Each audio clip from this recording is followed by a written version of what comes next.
Well, recently I did a whole poll on like what pipe I should put on the Jimmy Cash Ultra Classic bike, and I asked whether I should do the Bassani Road Rage or the Freedom Performance Radius pipes. And overwhelmingly, the vote was for the Bassani Road Rage 2-in-1. So I, of course, didn't buy either pipes. So, thanks to the feedback, wiped my rear with it, did something else.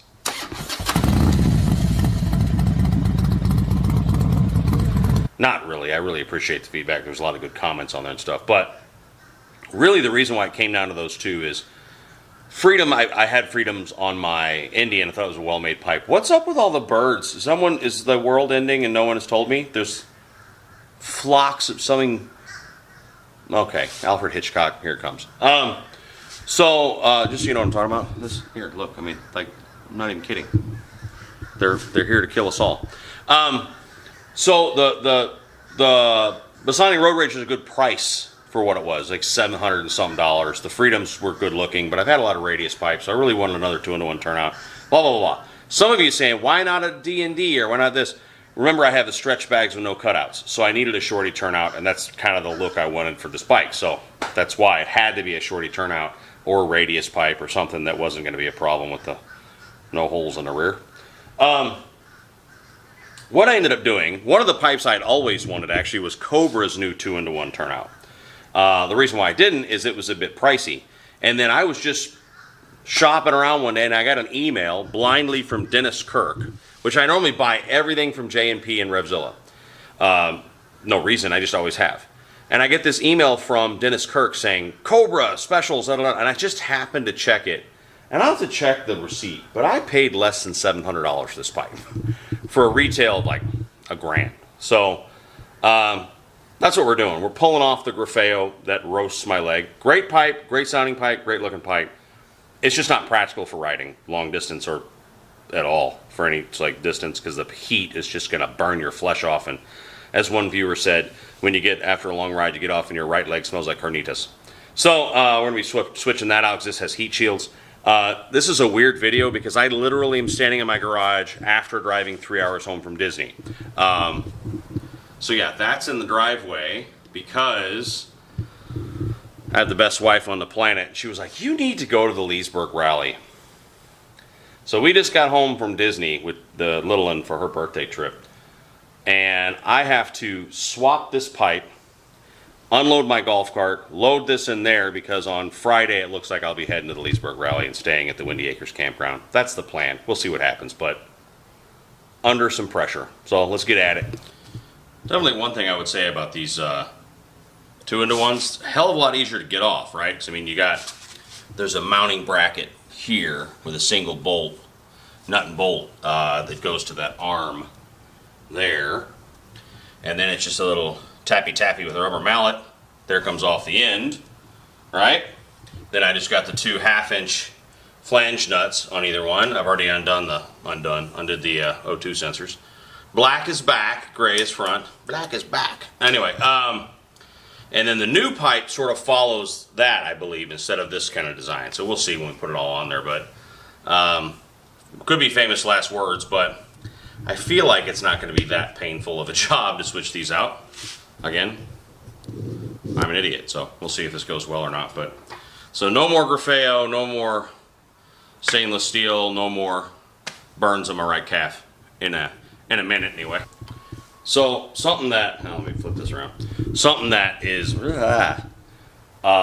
intimidating I've heard from friends doing exhaust that don't normally do this kind of stuff, and that is your flanges. This is really easy.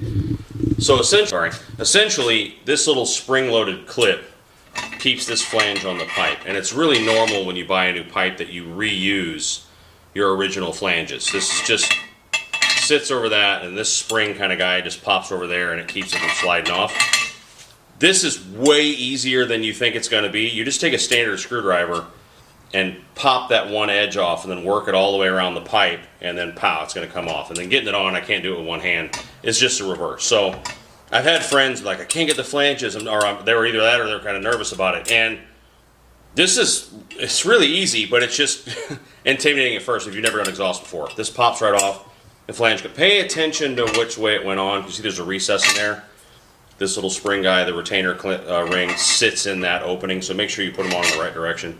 Something I noticed about this pipe that I like, and I'll probably mention later, is that it does have bungs, extra bung holes, for a wide body, what do they call it? Wide O2 sensors. So if you're doing like a big build or something, it's got that. Of course, my stockers are in there, but you know, you could remove that and put the big old bungs in there.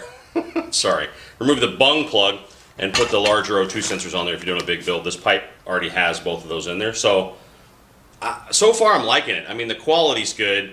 One thing I had forgotten: the Grafeo pipe runs a Vance and Hines style square gasket. Let me show you.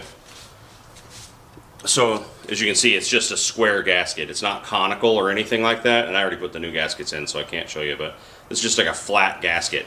Now, Vance and Hines pipes and the Grafeo pipe use that. As you can see from this pipe, it's got kind of a conical, you know, reduction on it. So you need the correct kind of exhaust gasket.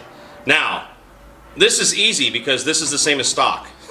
So if you're taking a stock pipe off a bike, the gaskets that are in there will probably be fine unless you have a bunch of miles on your bike. If so, you just take a pick, like that guy right there. They're not glued in, they're not screwed in, it's just sitting in that in the opening. You just take the pick and pop out the old one, and the new one will just slide right in there, which is what I did. I had a spare set sitting around because that's how much I screw with stuff. I have spare flange gaskets sitting in the drawer. So I'm gonna pop this on and get to work, but so far, no issues.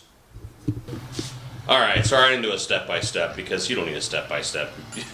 There's exhaust flanges, and then they go down, and then this muffler. It's a really cool heat shield there that covers all the ugly hardware, where, you know, the clamps that go here, and then there's a collector bracket and under there where you can rotate the muffler. I got to turn it down a little bit. This pipe is made for stretch bags, so it lines up nicely, but you can see it's real close to my side cover. Not quite. It's not touching. It's actually about a millimeter in between, so it's going to be fine, but I have the ability to rotate that down a little bit. I'm just going to have to screw with it later because I just don't have time. I have to get this thing loaded in the rig, unload the golf cart, load this thing, and then go put the RV back in storage. Only in my subdivision does someone cut the grass at 6 p.m. So get this thing back at the rig with the bike and back to storage, drop that because I have to go to Miami tomorrow and Thursday, work late Thursday night because I got big bosses in town. Yay. And then Friday, whenever I can, just go hitch on and roll and make Windy Acres by Friday night. That's the goal.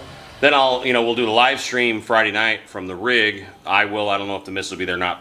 If not, she'll be here and we'll still be together. You know how that works. Saturday, I'll go to Leesburg, walk the main strip, all that stuff. I'll do tons of videos from the Windy Acres campground because stuff to be seen there. It's like Sturgis in the 70s. And in theory, normally Leesburg is in April. Hot as fuck. But normally it's in April. Last year, they postponed it to November and then canceled because of the little thing going on. And then this year, same story. They postponed to November, but it's happening. So I don't know what turnout's going to be. It'll be either mega giant crazy. It's also going to be in the 50s, which more people will wear clothes as a result. I'm just saying. But yeah, so we'll see. So let me get this loaded. I'll show you that stuff, and then I'll shut her down. Alrighty. That guy's tired. I still got to take the rig back to the storage spot, but there we go. Golf cart out, Johnny Cash in. So what I do, especially on a shorter trip, I mean it's not that short or long matters, but it works great for me. So I got a tie down to each of the floorboard mounts. Not a peg. The floorboard mount's kind of T-shaped, so it's like a perfect place to get a hook on.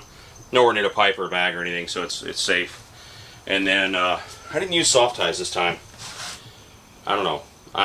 I go around where the fender mount is on the fork, strap her down. So I got two pulling forward and down, two pulling back and down, and the obligatory. That ain't going anywhere. The bar's moving because the actual rubber mount of the bar. The bike ain't moving really. So there you go. It is in transport mode if you don't want to do that. Let me turn the ignition on to turn it off. All right. So, set this down. I don't even know if you'll see this, but what you're doing here, hang on, this is interesting. Alright, so what you're doing here is you're going to kick off your ignition and then hit your turn signals at the same time. And the odometer says T-Sport mode active. So there you go. Now the bike is in transport mode and it won't kill the battery. If you accidentally or someone else comes in here and hits the ignition, you're going to do it again. That's happened to me before, where someone's like, oh yeah, I forgot I did it on and off, and then so the lights were flashing the whole way and killed the battery. So that's it for that. Next video will probably be something. But here, I'll show you again real quick. There is the Cobra 2-in-1. So, I mean, why did I choose it? Again, because it was a great deal. I think I paid $6.50 for it shipped from Dennis Kirk. I'll correct myself on the screen here if I need to, but good looking 2-in-1. That muffler volume's huge, so it's gonna have good back pressure. I'm not worried about that. Bike sounds happy. Here, we can start it inside here. What the hell?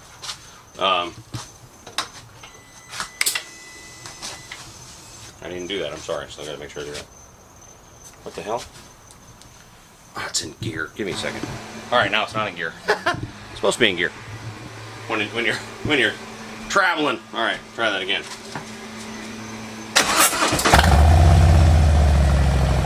So the idle's not as cracky as the Grafeo, but I think when you whack the throttle, it is.